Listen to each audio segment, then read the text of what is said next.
l'Algérie avait dit qu'il fallait continuer la lutte.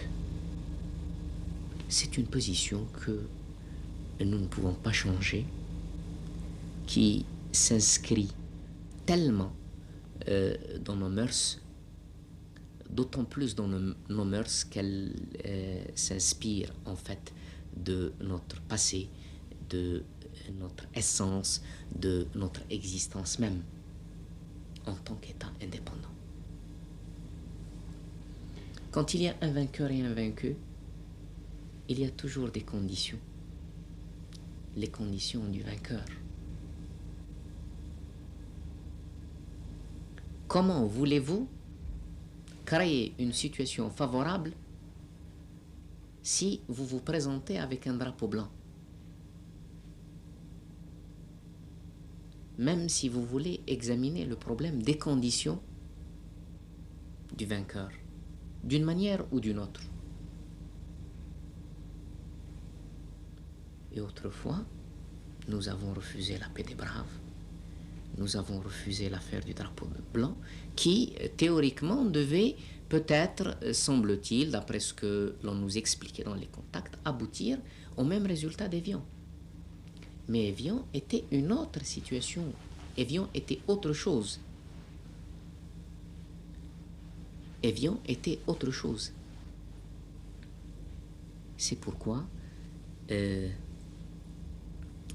si la lutte avait effectivement continué dans les pays arabes de la région, l'Algérie résolument engagée aux côtés de l'Angola, du Mozambique, résolument engagée aux côtés du peuple du Vietnam, de la cause cubaine, autrefois de la cause de Saint-Domingue, de toutes les causes de la liberté dans le monde, l'Algérie aurait fait son devoir de solidarité vis-à-vis des pays arabes.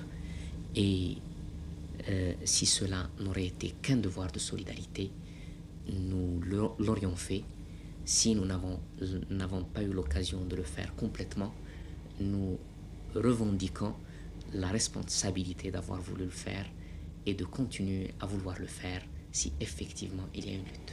L'Algérie a une morale politique. Cette morale politique passe par le fait que nous ne pouvons pas cautionner l'agression sous quelque forme que ce soit. Nous ne pouvons pas cautionner la politique du fait accompli.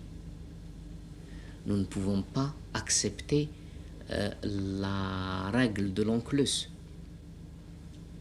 l'occupation par la force d'un territoire donné qui puisse vous permettre ultérieurement de vous prévaloir de je ne sais quel droit parce que vous l'avez occupé par la force. Le troisième aspect que je voudrais mettre en relief, c'est que l'affaire du Moyen-Orient est absolument inséparable de ce qui se passe en Extrême-Orient. Dans le monde, il y a des forces progressistes, il y a des forces impérialistes. Les forces progressistes sont évaluées, sont connues, leur engagement est précis et précisé aussi autour, si vous voulez, des pays socialistes, avec même les tendances que nous savons. Les forces impérialistes sont connues aussi, et leurs instruments sont connus. Et il ne fait aucun doute qu'au Moyen-Orient, l'impérialisme a frappé, cette fois-ci, par instruments interposés, à la différence de ce qu'il avait fait au Vietnam. Si nous ajoutons cet élément aux autres éléments africains, peut-être même qui sont passés en Asie ou en Europe, d'autres, nous sommes obligés d'aboutir à la conclusion qu'il y a un plan impérialiste qui est mis en application. Je pose tout simplement la question, à quel tour et comment?